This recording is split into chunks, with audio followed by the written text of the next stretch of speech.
할렐루야. 오늘 참 좋은 날입니다. 이 완전한 이제 봄이 우리 곁에 다가온 것 같습니다. 이 봄날의 이 생기처럼 하나님의 그 은혜와 은총 속에 더없이 활기차고 또한 얼어붙었던 모든 것들이 다 녹아지고 더없이 생기가 돋는 것 같은 살맛 나는 삶을 주의 은혜 가운데 이 봄날에 펼치시고 누리며 만끽하는 우리 모두가 되기를 주의 이름으로 축원합니다. 우리 민족은 동북아시아에 위치하면서 시대 속에서 지형적으로 이 한반도를 중심으로 해서 예전에는 요동지역 또 만주 벌판에 이르기까지 큰 지역을 차지했습니다마는 시대 속에 나라 이름을 곳곳에 이름을 정하면서 우리 민족이 정체성을 밝히며 존재해 왔습니다. 우리가 잘 아는 이 배달의 민족 또 결의 이런 말의 의미가 배달은 이 밝은 땅 또 결의는 밝고 큰 태양의 사람들 이런 의미를 품고 있습니다. 그리고 예맥이라든지 또 고조선 그리고 부여, 고구려 또 백제, 발해 그리고 가야, 신라 또 조선 이러한 나라 이름을 지으면서 우리 민족의 지역 중심, 지역을 따라서 이름을 달리하면서 이렇게 존재해 왔는데 이런 많은 이름에 공통점이 있습니다. 이런 나라 이름을 통한 정체성은 한마디로 말해서 해가 떠오르는 나라, 즉 태양의 민족, 광명의 나라 이런 의미를 품고 나라 이름을 짓고 또 정체성을 밝혀왔던 것입니다. 자, 이런 것을 본다면 우리 민족은 밝은 세상을 광명의 세계를 꿈꾸며 존재해왔다. 더없이 어둠이 없고 불의와 거짓과 또한 그런 나쁜 것이 없는 더없이 맑고 깨끗하고 밝고 정의롭고 또 공정한 자유로운 이런 세상을 우리 민족은 이 동북아시아의 한반도를 중심으로 해서 이렇게 존재해 왔던 것 같습니다. 이런 민족이 우리가 지난 역사 속에서 일제로부터 우리가 36년 동안 억압을 받았잖아요.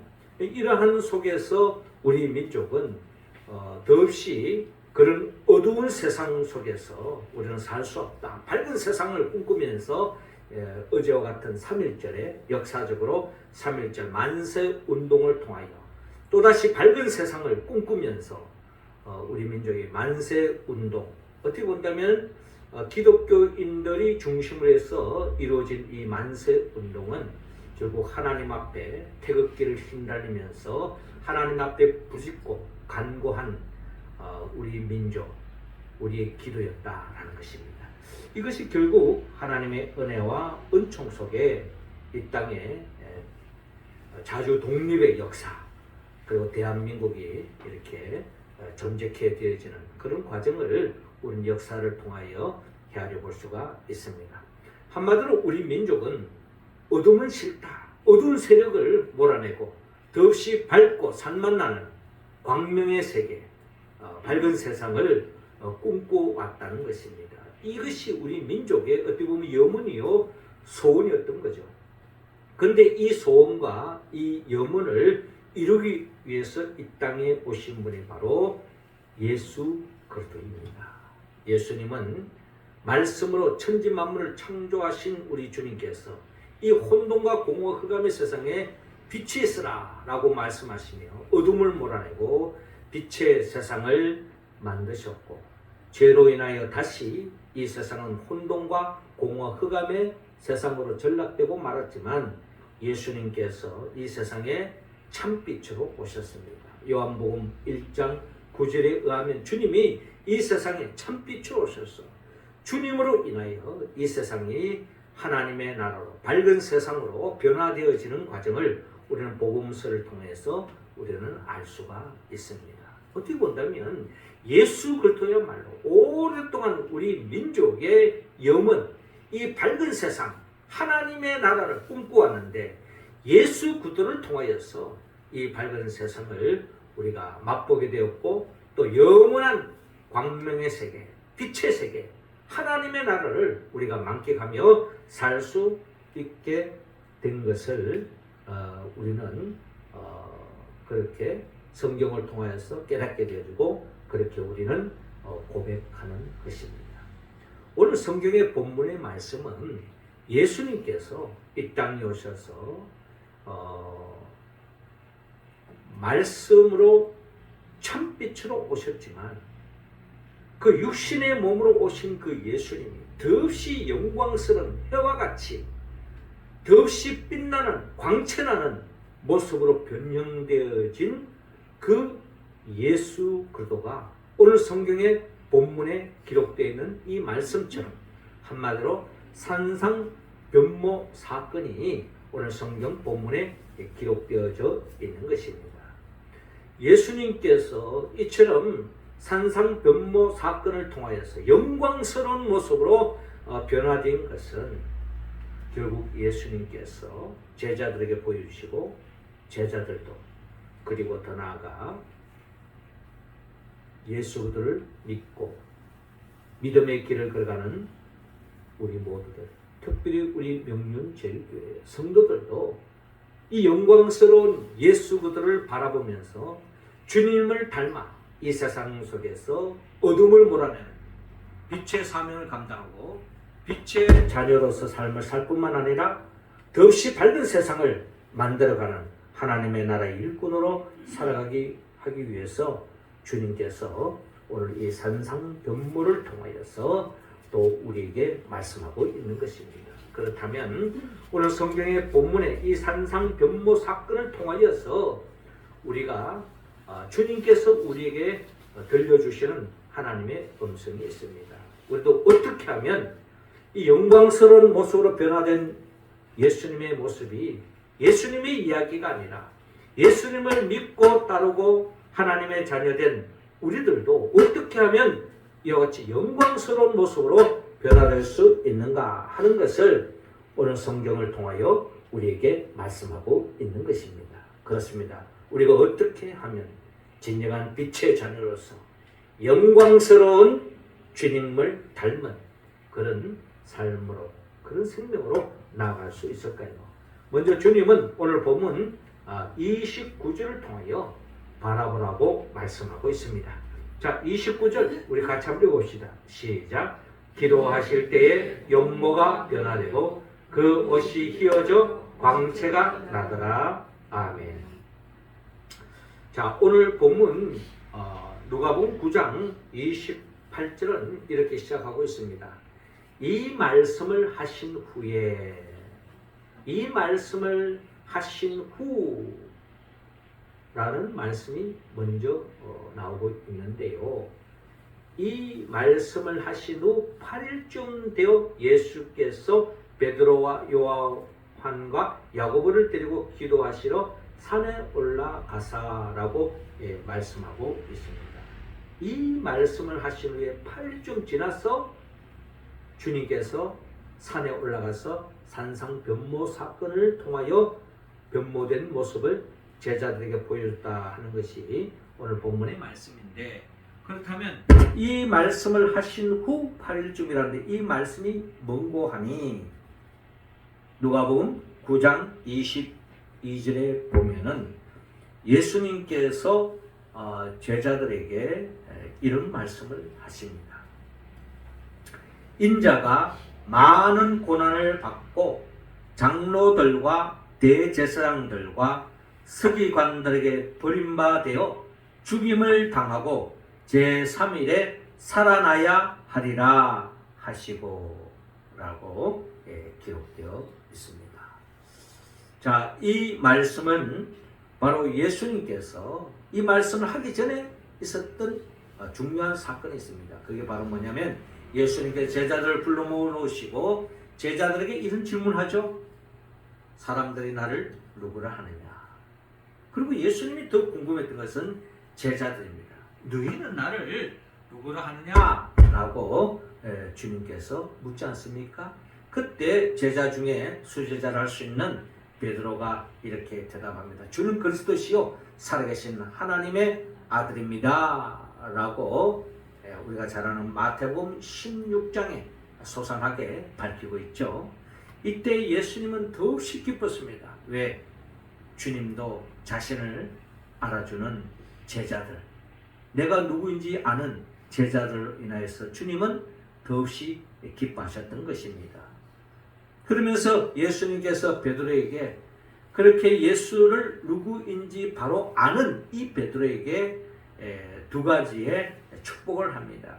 한마디로 내 믿음 위에 음부의 권세를 이기는 교회를 세워주겠다 하는 말씀과 함께 또 내게 천국 열쇠를 주겠다. 그래서 내가 땅에서 매면 하늘에서도 매일 것이요 땅에서 풀면 하늘에서도 풀리는 천국 열쇠를 베드로에게 주었던 것입니다. 이것은 베드로에게 주는 것이 아니라 예수가 누구인지 바로 아는 자에게 우리 모두에게도 주시는 하나님의 축복의 말씀이죠. 자, 여태까지 참 좋았습니다. 그런데 여기까지는 더없이 좋았는데 예수님께서 오늘 본문 말씀대로 산상변모 사건이 있은 8일 전에 주님께서 뭐라고 말씀하시는가 하니 인자가 많은 고난을 받고 장로들과 대제사장들과 서기관들에게 버림받아 죽임을 당하고 제3일에 살아나야 하리라 라고 주님께서 비로소 말씀하시는 것입니다. 자, 이 말씀을 들었을 때 베드로를 비롯한 제자들은 이 말씀이 그대로 실현되어진다면 어떤 일이 생길까? 이들은 아직까지도 이 말씀의 의미를 온전히 모르는 거예요. 십자가에 못 박아 죽는다? 그럼 어떻게 되는 거예요? 처자식 다 버리고 배와 건물을 버려도 되고 주님 쫓아왔는데 예수님 십자가에 못 박아 죽는다? 너무나 황당한 이야기인 거예요. 그리고 더 나아가서 예수님이 죽은 자 가운데 3일 만에 부활한다? 이것은 제자들에게는 참으로 믿기지 않는 이야기라는 것입니다. 현실적으로 이 말씀 앞에 그들이 다가오는 현실적인 주님의 말씀이 현실적으로 이루어진다면 예수님이 십자가에 못 박혀 죽는다는 것인데 이 말씀을 그들이 소화하기에는 너무나도 힘들었던 것 같습니다. 성경에는 기록되어 있지 않지만 아마도 이런 말씀을 들었을 때 아마 12 제자들은 아마 의기소침했을 거예요. 예수님 죽으면 우리가 뭐 되지? 예수님이 죽으면 우리는 황당해지는 겁니다. 주님만 바라보고 모든 걸 버리고 주님만 의지하고 쫓아왔는데 주님이 죽는다? 절망적인 거죠. 이러한 제자들을 마음을 주님은 읽으셨던 것 같습니다. 그래서 예수님은 12 제자를 다 데려가지 않고 베드로와 요한과 야고보를 데리고 기도하시러 산에 올라가게 되었습니다. 12 제자가 있지만 중요한 일이 있을 때는 또 중요한 제자들 중에 다 중요하지만 그 중에 특별히 세 사람을 데리고 주님께서 이렇게 기도하러 올라가셨다는 것입니다. 그런데 어떤 일이 생겼습니까? 29절을 보니까 기도하실 때에 용모가 변화되고 그 옷이 휘어져 광채가 나더라 라는 것을 오늘 본문에 기록되어 있습니다. 한마디로 말해서 의기소침했던 이 제자들에게 주님께서 이 영광스러운 모습으로 변화되어진 이 모습을 제자들에게 보여주고 있는 이 광경을 우리는 또한 본문을 통하여 볼 수가 있다라는 것입니다. 예수님께서 영광스러운 모습으로 변화가 되었습니다.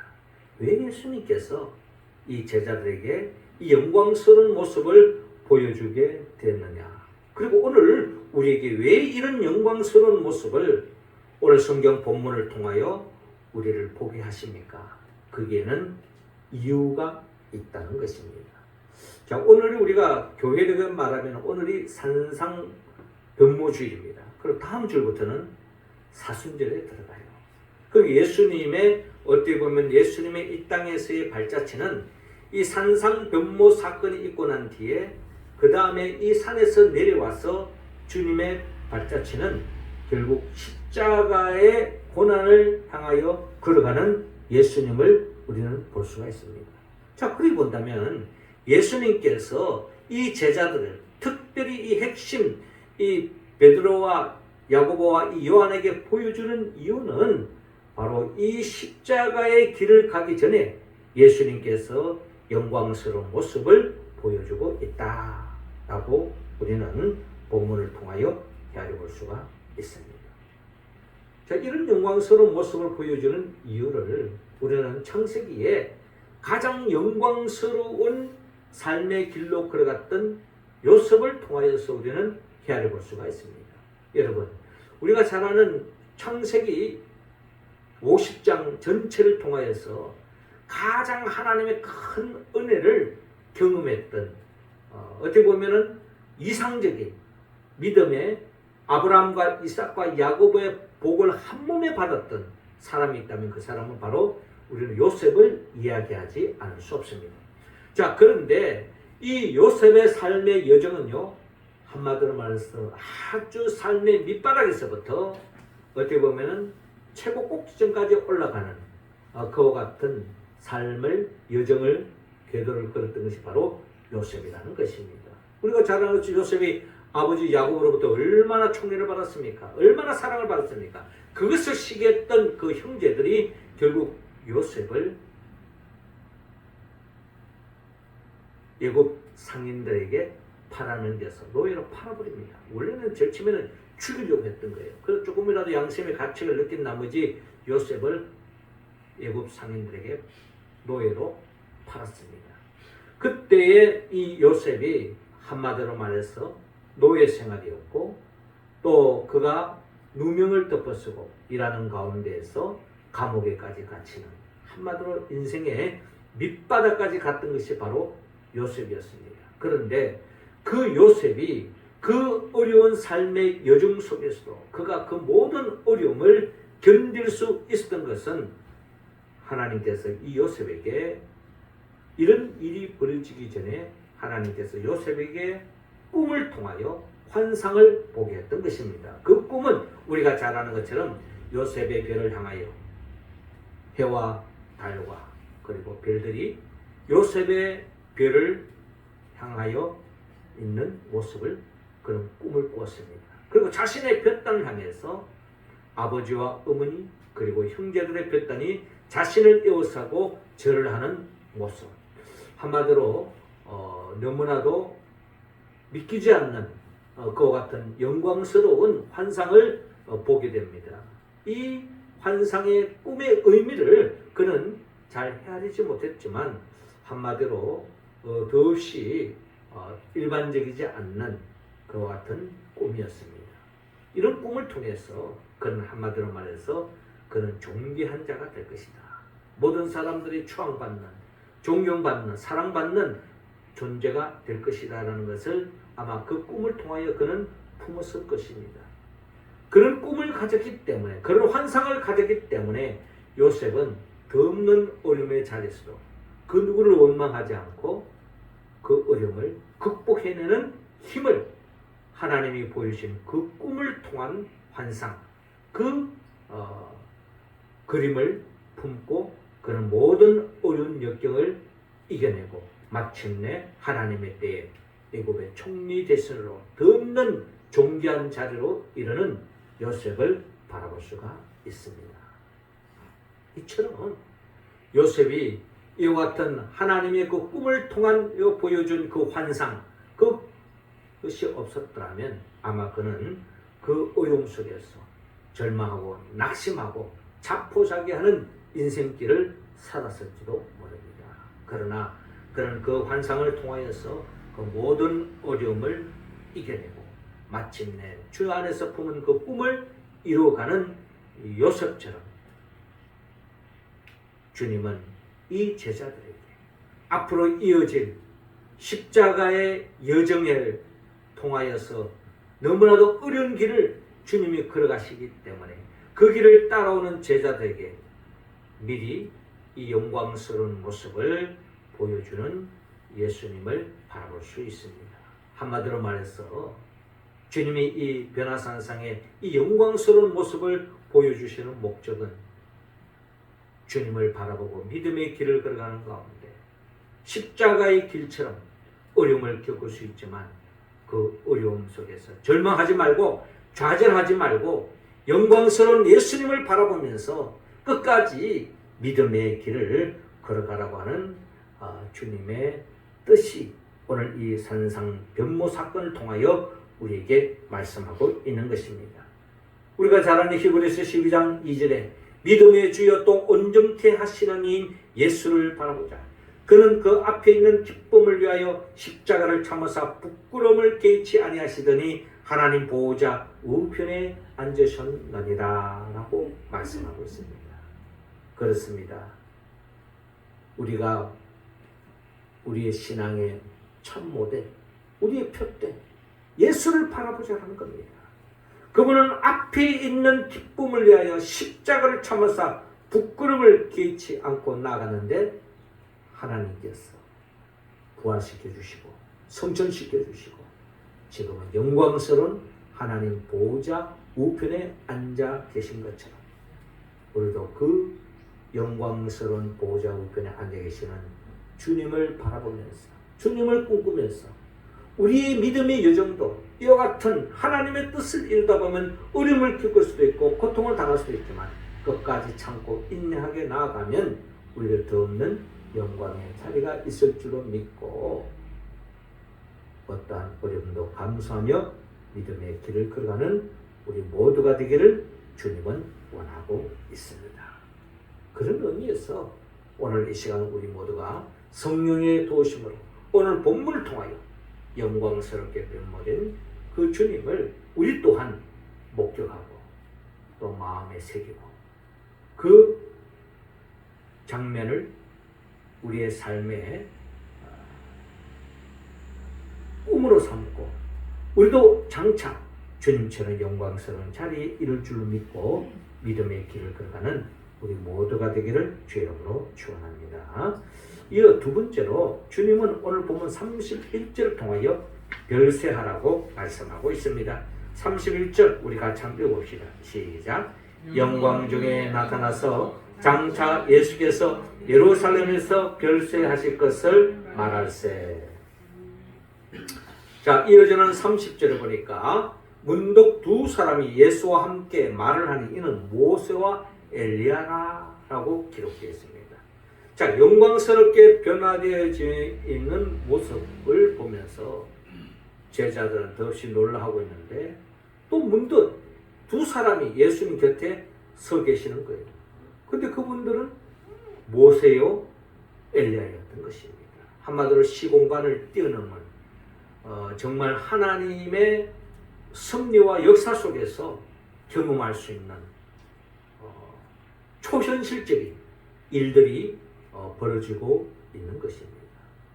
모세라 한다면 구약의 어떻게 보면 최고의 영적 지도자라고 말할 수 있고 율법을 대표하는 모세 그리고 선지자를 대표하는 엘리야가 예수님과 함께 서 있는 겁니다. 그런데 31절에 영광 중에 나타나서 장차 예수께서 예루살렘에 별세하실 것을 말할세라고 기록되어 있는데요. 결국 이 예수님과 모세와 엘리야가 서로 대화를 나누고 있는데 그 대화의 내용이 뭐냐? 예수께서 예루살렘에서 별세하실 것을 말씀하고 있었다는 겁니다. 예수님의 별세를 이야기하고 있다는 겁니다. 이 말은 어떻게 보면 모세 오경을 통하여 그 모세 오경을 통하여 들려주시는 하나님의 음성이 있다면 그것은 바로 예수님께서 예루살렘에서 별세하실 것을 말씀하고 있는 것이고 또 일찍이 선지자들이 이야기하는 그 모든 이야기들의 내용 또한 결국 예수님께서 예루살렘에서 별세하실 것을 이야기하고 있다. 뭐 그렇게 우리가 받아들일 수도 있습니다. 그러면 이 별세의 의미가 뭐냐? 이 별세의 의미는 한마디로 말해서 예수님께서 누가복음 9장 28절 8일 전에 하신 말씀과 동일한 말씀입니다. 인자가 많은 고난을 받고 장로들과 대제사장들과 서기관들에게 버림받아 죽임을 당하고 제3일에 살아나야 하리라 하는 이 말씀이 이 별세라고 하는 이 말씀을 통하여서 그대로 이루어진다는 것입니다. 그 예수님 한마디로 십자가에 못 박혀 죽는다는 것입니다. 예수님이 왜 십자가에 못 박혀 죽습니까? 율법을 들려주었지만 율법을 통해서도 완성하지 못한 죄인들,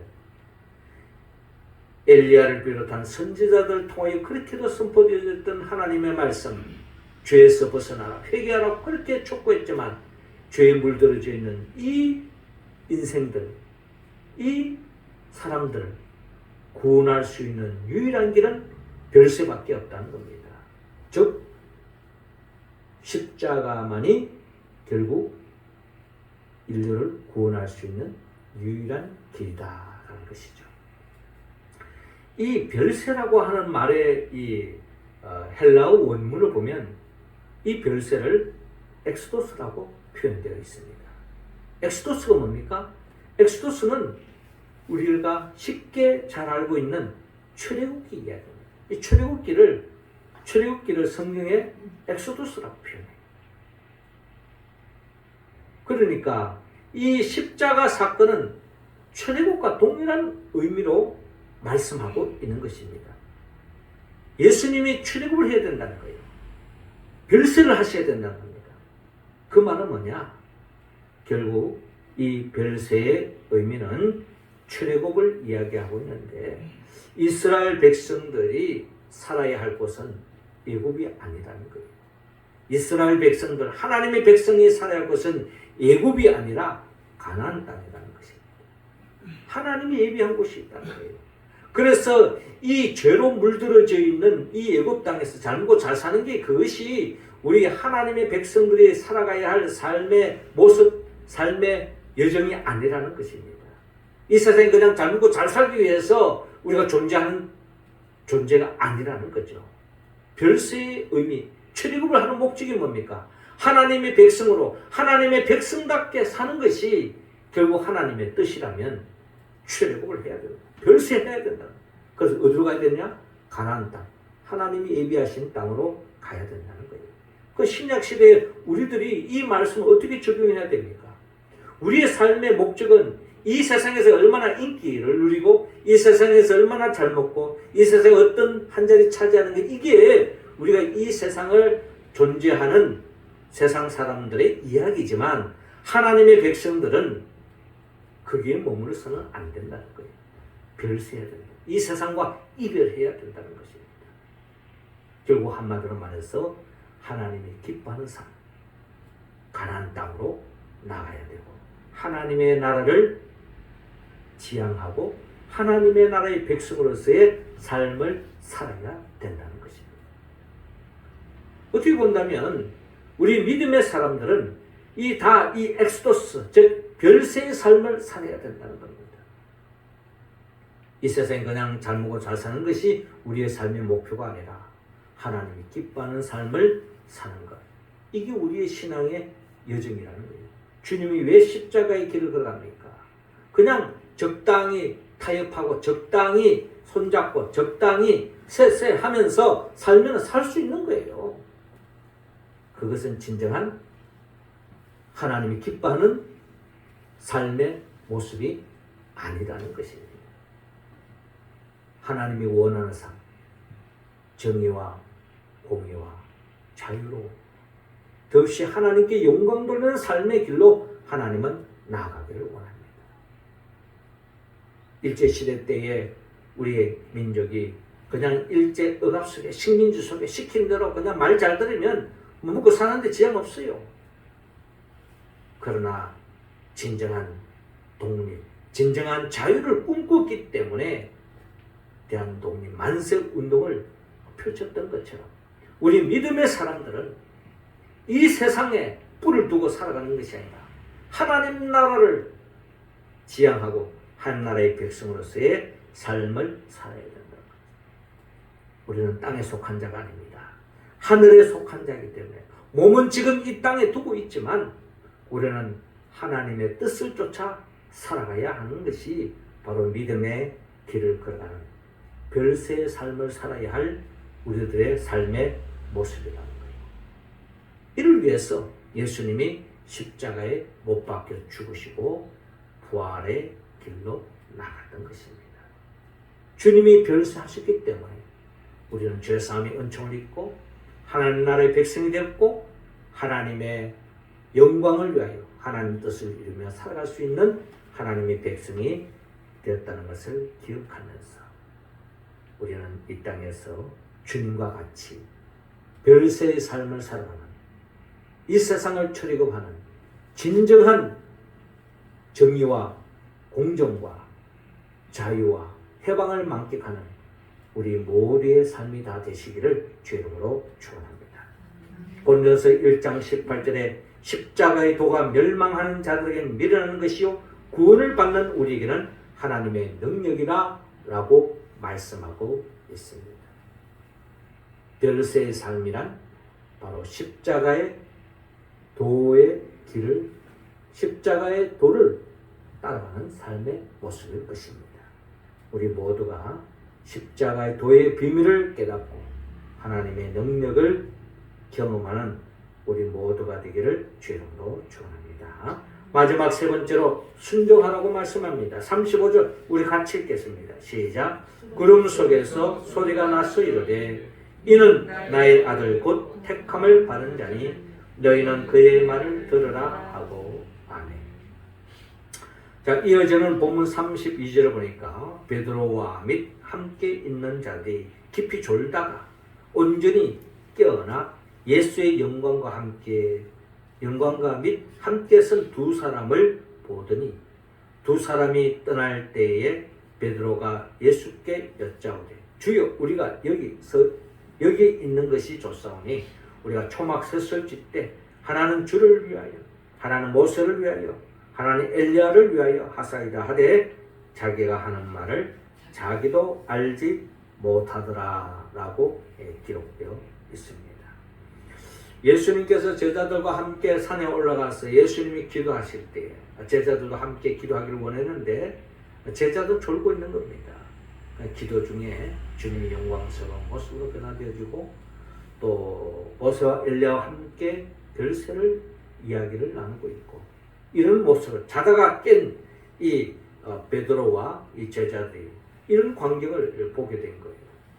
그런 가운데에서 두 사람이 떠날 때, 즉 모세와 엘리야가 떠날 때 베드로가 예수께 여짜오되 주여 우리가 여기 있는 것이 좋사오니 우리가 초막셋을 짓되 하나는 주를 위하여 하나는 모세를 위하여 하나는 엘리야를 위하여 하사이다 라고 이야기하는데 어떻게 본다면 이 베드로는 그냥 그 상황이 너무나도 참으로 환상적인 꿈같은 상황이 펼쳐졌기 때문에 이 신비로운 이 자리에 영원히 머물고 싶은 그런 마음으로 여기 초막셋을 지어서 여기에 계속 머물고 싶은 베드로의 속마음을 드러내고 있지만 사실 베드로는 어떻게 본다면 비몽사몽인지 어떻게 보면은 자기가 하는 말을 자기도 알지 못하는 그런 상황에 있는 것을 우리는 또한 엿볼 수가 있습니다. 자, 그렇게 말할 즈음에 구름이 와서 그들을 덮는지라 구름 속으로 들어갈 때에 그들이 무서워하더니 구름 속에서 소리가 나서 이르되 이는 나의 아들 곧 택함을 받은 자니 너희는 그의 말을 들으라 하고. 자, 구름이 에워싸이면서 구름 속에서 하나님의 음성이 들립니다. 이는 나의 아들 곧 택함을 받은 자니 너희는 그의 말을 들으라. 한마디로 주의 말씀에 귀를 기울이고 주님의 말씀에 순종하고 주님이 가셨던 그 길을 따르라고 하는 하늘의 음성을 우리는 본문을 통하여 들을 수가 있습니다. 자, 소리가 그침에 오직 예수만 보이더라.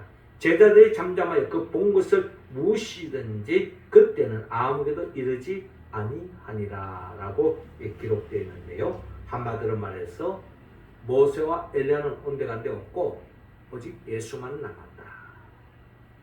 하늘에서 들려왔던 음성은 예수님을 주목하고 예수의 말씀에 귀를 기울이고 예수님이 걸어가셨던 그 길을 하나님은 걸어가기를 원하고 주의 말씀에 순종하는 삶을 살기를 하나님께서 이 변화산상에서 하나님께서 말씀하신 것을 바라볼 수가 있는 것입니다. 그렇습니다. 모세와 엘리야는 온데간데 없고 오직 예수만 남았습니다. 결국 우리가 영원히 붙잡아야 할 분은 오직 예수님밖에 없습니다. 모세의 부름도 중요합니다. 구약의 선지자들을 통하여 들려줬던 엘리야와 그리고 많은 선지자들의 이야기도 중요합니다. 그러나 정말 이들이 하고자 하는 궁극적인 모든 이야기의 핵심은 결국 예수 그리스도께 있다는 겁니다. 주님을 붙잡고 나아갈 때야만이 우리는 영광스러운 모습으로 변화될 수 있다는 것을 오늘 변화산상을 통하여 우리에게 들려주시는 하나님의 말씀인 것입니다. 이는 나의 아들 곧 택함을 받은 자니 너희는 그의 말을 들으라 라고 말씀하고 있습니다.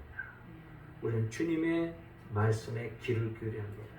특별히 우리 교회 공동체는 이 주일마다 늘 복음서의 말씀에 집중하는 이유가 바로 여기 있습니다. 오직 예수 그리스도의 말씀에 우리가 붙잡힘을 받을 때에 우리는 진정한 하나님의 영광스러운 그 주님에 닮아서 주님의 그 영광에 참여할 줄로 믿습니다.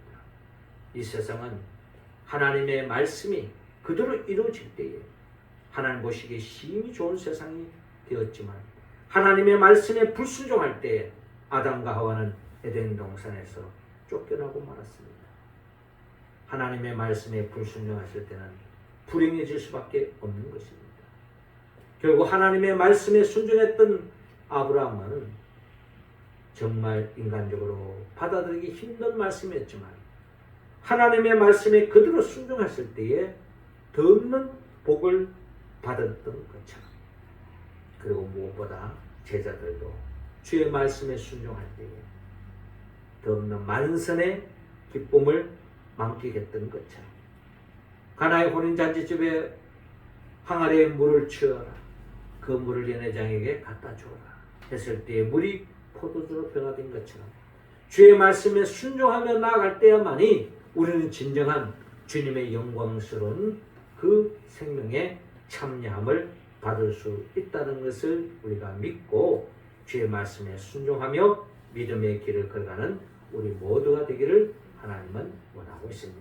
사랑하는 성도 여러분, 오늘 하나님은 우리 모두가 이 변화산상의 영광스러운 모습으로 변화된 주님과 같은 모습으로 우리 또한 변화될 것을 말씀하는데 그 역사에 참여하기 위해서는 우리는 변화산상에 변모된 주님을 먼저 바라봐야 합니다.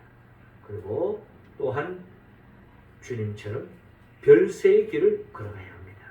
그리고 더 나아가서 주의 말씀에 순종하며 살아갈 때 우리는 영광스러운 모습으로 변화될 줄로 믿습니다. 어떻게 하면 우리가 이 말씀에 온전히 응답할 수 있습니까? 우리의 의지와 결단도 부족합니다. 우리는 성령의 도움이 없이는 이 말씀에 온전히 응답할 수가 없습니다. 성령은 예수 그리스도의 영입니다. 예수님은 나를 위하여 십자가에 못 박혀 죽으시고 부활하신 분입니다. 주님의 영 보혜사 성령의 도움을 받을 때에 우리는 변화산상에 변모하신 주님을 성경을 통해서 우리는 볼 수가 있습니다. 그리고 주님처럼 별세를 이야기할 수 있고 별세의 삶을 살아갈 수가 있습니다. 더 나아가 성령이 도와주실 때야만이 우리 주의 말씀에 온전히 순종할 수가 있습니다. 이 말씀에 응답하여 우리 모두도 영광스러운 모습으로 변화된 주님을 닮아 우리도 주님의 은혜로 성화되어지고 영화되어져 영광스러운 모습으로 변화되어지는 그 생명에 참여하는 우리 모두가 되기를 주의 이름으로 축원합니다. 기도드리겠습니다. 하나님 아버지, 이 시간 우리 한 사람 한 사람 성령의 기름을 부어주시고 성령 충만함으로 변화산상에 변모되신 주님처럼 우리 모두도 변화되기 위하여 주님을 바라보고 결세의 길을 걸어가며 또한 주의 말씀에 순종하는 삶을 살아가는 우리 모두가 되게 하여 주옵소서. 예수님의 이름으로 기도드립나이다.